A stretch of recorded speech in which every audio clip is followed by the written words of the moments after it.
ആഗോള കത്തോലിക്ക സഭയുടെ മുഖപത്രമായ ഒസർവത്തോറെ റൊമാനോ, അതിൻ്റെ അർത്ഥം ദ റോമൻ ഒബ്സർവർ എന്നാണ്.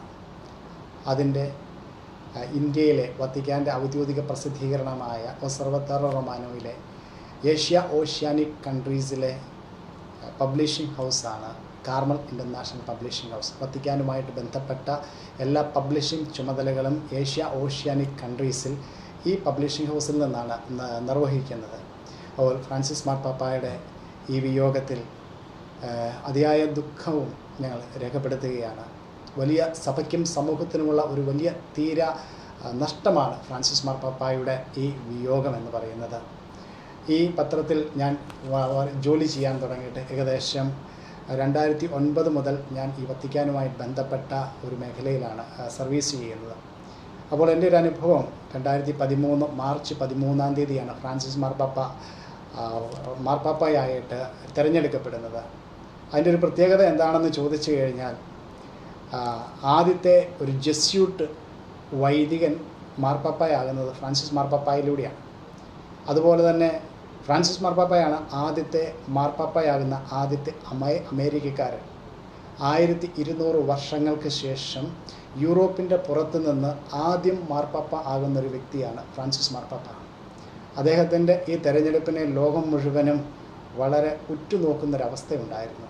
കാരണം സഭയിൽ ഒരു വലിയ നവീകരണം, മനോഭാവത്തെ മാറ്റിമറിച്ച ഒരു മാർപ്പാപ്പയാണ് ഫ്രാൻസിസ് മാർപ്പാപ്പ. ഒരു മനുഷ്യൻ എന്തുമാത്രം സിമ്പിളാകാമെന്ന്, ലളിതമായിട്ട് ജീവിക്കാമെന്ന് ഒരു അധികാരി എന്ന നിലയിൽ വാക്കിലും പ്രവൃത്തിയിലും ചിന്തയിലും നമുക്ക് പറഞ്ഞു തന്നത്, കാണിച്ചു തന്നത് ഫ്രാൻസിസ് മാർപ്പാപ്പയാണ്. അദ്ദേഹം ഒരു മതത്തിനപ്പുറം മനുഷ്യസ്നേഹിയായിരുന്നു. കാരണം അദ്ദേഹത്തിൻ്റെ പ്രബോധനങ്ങൾ, പ്രത്യേകിച്ചും ചാക്രിക ലേഖനങ്ങൾ, സഭയുടെ ഏറ്റവും ആധികാരികമായ പ്രബോധനങ്ങളാണ് ചാക്രിക ലേഖനങ്ങൾ. അദ്ദേഹത്തിൻ്റെ കാലത്ത് 4 ചാക്രിക ലേഖനങ്ങളാണ് ഉണ്ടായിരുന്നത്. ഈ 4 ചാക്രിക ലേഖനങ്ങളിലും അദ്ദേഹം കൈകാര്യം ചെയ്ത വിഷയങ്ങൾ മനുഷ്യനെ സംബന്ധിച്ചതുള്ളായിരുന്നു, മതത്തേക്കാൾ ഉപരിയായിട്ട്. ഒന്നാമത്തത് ലൂമൻ ഫിദൈ. ഫ്രാൻസിസ് മാർപ്പാപ്പ, ബെനഡിക്റ്റ് മാർപ്പാപ്പ പറഞ്ഞവസാനിപ്പിച്ച് ഫ്രാൻസിസ് മാർപ്പാപ്പ ഒപ്പുവെച്ചതാണ് ലൂമൻ ഫിദൈ, വിശ്വാസത്തിൻ്റെ വെളിച്ചം എന്ന് പറയുന്ന ഫ്രാൻസിസ് മാർപ്പാപ്പയുടെ പ്രബോധനം. രണ്ടാമത്തെ ചാക്രിക ലേഖനം പരിസ്ഥിതിയെ സംബന്ധിച്ചുള്ളതാണ്.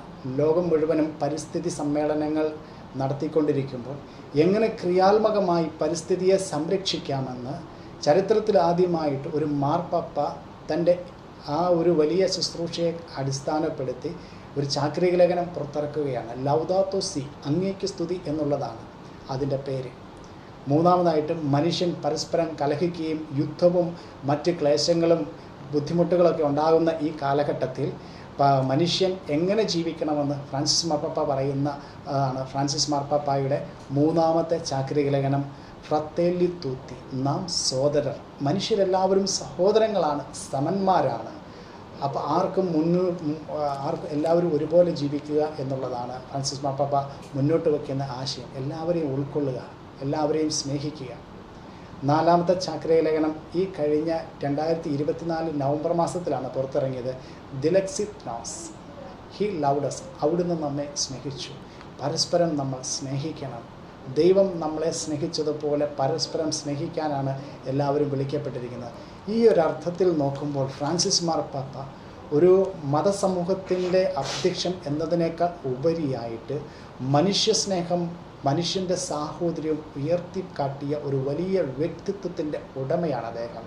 മനുഷ്യൻ്റെ നീറുന്ന എല്ലാ പ്രശ്നങ്ങൾക്കുള്ളിലും അദ്ദേഹം കടന്നു ചെല്ലുന്നുണ്ട്. എല്ലാ കാര്യങ്ങളെയും അദ്ദേഹം അഭിസംബോധന ചെയ്യുന്നുണ്ട്. ഇന്ന് കാലഘട്ടം ഏറ്റവും കൂടുതൽ വെല്ലുവിളികൾ നേടുന്ന ഒരു ജീവിതാവസ്ഥയാണ് കുടുംബം എന്ന് പറയുന്നത്. കുടുംബത്തെക്കുറിച്ച് ഇത്രയും ആധികാരികമായി പഠിപ്പിച്ച വേറൊരു പിതാവ് നമുക്കില്ല. എങ്ങനെ ജീവിത പങ്കാളികൾ തമ്മിലുള്ള ബന്ധം, മക്കളും മാതാപിതാക്കന്മാരും തമ്മിലുള്ള ബന്ധം, അതുപോലെ തന്നെ കുടുംബത്തിൻ്റെ അന്തരീക്ഷം എങ്ങനെയൊക്കെ ആയിരിക്കണം എന്നുള്ളത് ഫ്രാൻസിസ് മാർപ്പാപ്പ തൻ്റെ അപ്പസ്തോലിക പ്രബോധനമായ സ്നേഹത്തിൻ്റെ ആനന്ദത്തിൽ വളരെ കൃത്യമായിട്ട് വരച്ചു കാട്ടുകയാണ്. അതുപോലെ തന്നെ യുവജനങ്ങളെ എങ്ങനെ കരുതണമെന്നും അവരെ എങ്ങനെ സഹായിക്കണമെന്നും യുവജനങ്ങൾക്ക് വേണ്ടി ഒരു പ്രബോധനം ഇറക്കിക്കൊണ്ട് Christus Vivit Christ is alive, ക്രിസ്തു ജീവിക്കുന്നു, നിങ്ങളിലും ക്രിസ്തു ക്രിസ്തുവിൻ്റെ മനോഭാവങ്ങൾ ഉൾക്കൊണ്ടുകൊണ്ട് യുവജനങ്ങൾ എങ്ങനെ ജീവിക്കണമെന്ന് ഫ്രാൻസിസ് മാർപ്പാപ്പ പറഞ്ഞു കൊടുക്കുകയാണ്. അതുപോലെ അങ്ങനെ എല്ലാ മേഖലയെയും മനുഷ്യൻ ഇന്ന് നേരിടുന്ന എല്ലാ പ്രശ്നങ്ങളെയും ഫ്രാൻസിസ് മാർപ്പാപ്പ അഭിസംബോധന ചെയ്യുകയാണ്. അങ്ങനെ വരുമ്പോൾ ഫ്രാൻസിസ് മാർപ്പാപ്പ എന്ന് പറയുന്നത് ഒരു മതത്തിൻ്റെ എന്നതിനേക്കാൾ ഉപരിയായിട്ട് ഒരു മനുഷ്യ സമൂഹത്തെ ആദരവോടും സ്നേഹത്തോടും കൂടി നോക്കിക്കാട്ടിയ, ക്രിസ്തുവിൻ്റെ കണ്ണുകളിലൂടെ മനുഷ്യനെ നോക്കിക്കാട്ടിയ ഒരു വലിയ ഇടയനാണ്, പിതാവാണ് ഫ്രാൻസിസ് മാർപ്പാപ്പ. അതുപോലെ തന്നെ മറ്റ് മതസമൂഹങ്ങളുമായിട്ടും നല്ല ബന്ധമാണ് ഫ്രാൻസിസ് മാർപ്പാപ്പ കാത്തു സൂക്ഷിച്ചിരുന്നത്. 2019 അദ്ദേഹം UAE വിസിറ്റ് ചെയ്യുമ്പോൾ ഗ്രാം ഇമാം അൽ തായിബുമായിട്ട് ഒരു മനുഷ്യ സ്നേഹത്തിന് വേണ്ടിയുള്ള ഒരു ഉടമ്പടി അദ്ദേഹം സ്ഥാപിച്ചു, അതിൽ ഒപ്പുവെച്ചു. യൂതമതമായിട്ടുള്ള നല്ല ബന്ധം അദ്ദേഹം കാത്തു സൂക്ഷിച്ചു. യഹൂദ മതത്തെക്കുറിച്ച് അദ്ദേഹം പറയുന്ന the elder brother of the Christianity എന്നാണ്. അപ്പോൾ അത്രയും നല്ല ബന്ധങ്ങൾ. അതുപോലെ തന്നെ നമ്മുടെ ഇന്ത്യയിലാണെങ്കിലും ഹിന്ദുമതവുമായിട്ടും നല്ല ബന്ധങ്ങൾ അദ്ദേഹം കാത്തു സൂക്ഷിക്കുന്നുണ്ട്.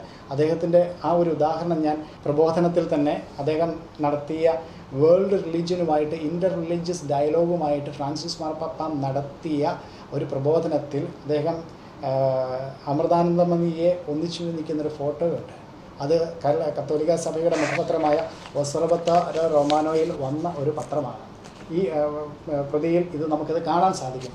അപ്പോൾ നല്ല ബന്ധങ്ങൾ മറ്റ് മതസമൂഹങ്ങളുമായിട്ട് അദ്ദേഹം കാത്തു സൂക്ഷിക്കുന്നുണ്ട്. അതുപോലെ തന്നെ മനുഷ്യസ്നേഹിയായ അദ്ദേഹത്തിൻ്റെ ഏറ്റവും വലിയ പ്രിൻസിപ്പിൾ, അദ്ദേഹവും ഈ കാലഘട്ടങ്ങളിലൊക്കെ എല്ലാ രാജ്യങ്ങളും ഓരോരുടെ രാജ്യത്തു നിന്ന് അഭയാർത്ഥികളെ പലായനം ചെയ്യിപ്പിക്കുമ്പോൾ ഫ്രാൻസിസ് മാർപ്പാപ്പ പറയുകയാണ്, എല്ലാവരെയും സ്വീകരിക്കണം, അവരും മനുഷ്യരാണ്, അവർക്കും കിടപ്പാടങ്ങളില്ല, അവർക്ക് നല്ല കിടപ്പാടങ്ങൾ കൊടുക്കണം.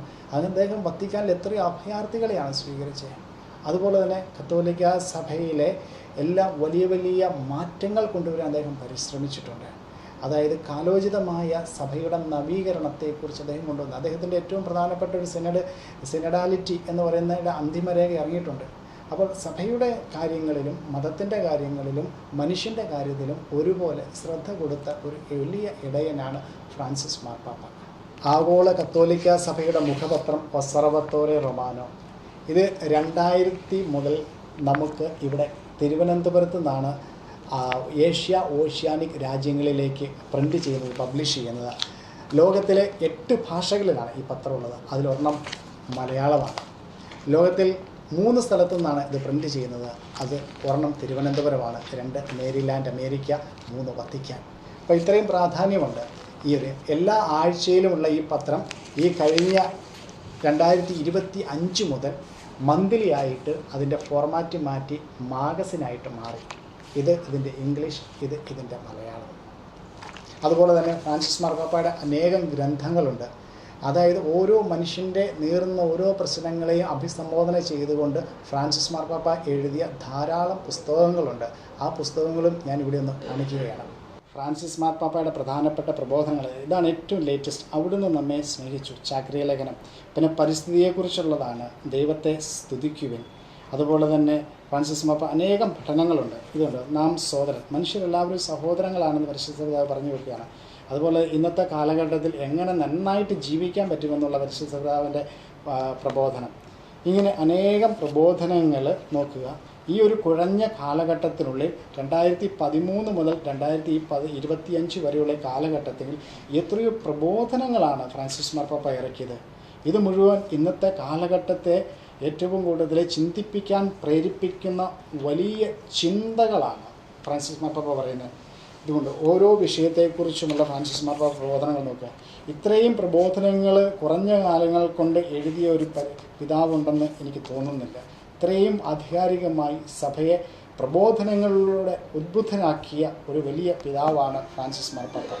ഫ്രാൻസിസ് മാർപ്പാപ്പയുടെ ഏറ്റവും ലേറ്റസ്റ്റ് ആയിട്ടുള്ള പ്രബോധനമാണ് ജൂബിലി. സഭ ജൂബിലിയുടെ നിറവിലാണ്. ഈ ജൂബിലിയുടെ പ്രത്യാശയുടെ വർഷമാണ്. ഈ ലോകം മുഴുവനും പ്രത്യാശ കൊടുക്കണം. നിരാശപ്പെട്ട് ആത്മഹത്യയിലേക്ക് പോകുന്ന ഒത്തിരി മനുഷ്യരുണ്ട്. അവർക്കൊക്കെ നഷ്ടപ്പെടുന്നത് പ്രത്യാശയാണ്. അതുകൊണ്ട് പ്രത്യാശയുടെ തീർത്ഥാടകരായിട്ട് നമ്മൾ ഈ ജൂബിലി വർഷത്തിൽ മുന്നേറണമെന്ന് പരിശുദ്ധ പിതാവ് നമ്മെ ഓർമ്മപ്പെടുത്തുകയാണ് ഈ ജൂബിലി വർഷം എന്ന ഈ പുസ്തകത്തിലൂടെ. കൂടുതൽ വാർത്തകൾക്കും വിശേഷങ്ങൾക്കുമായി Kerala life YouTube channel subscribe ചെയ്യുക.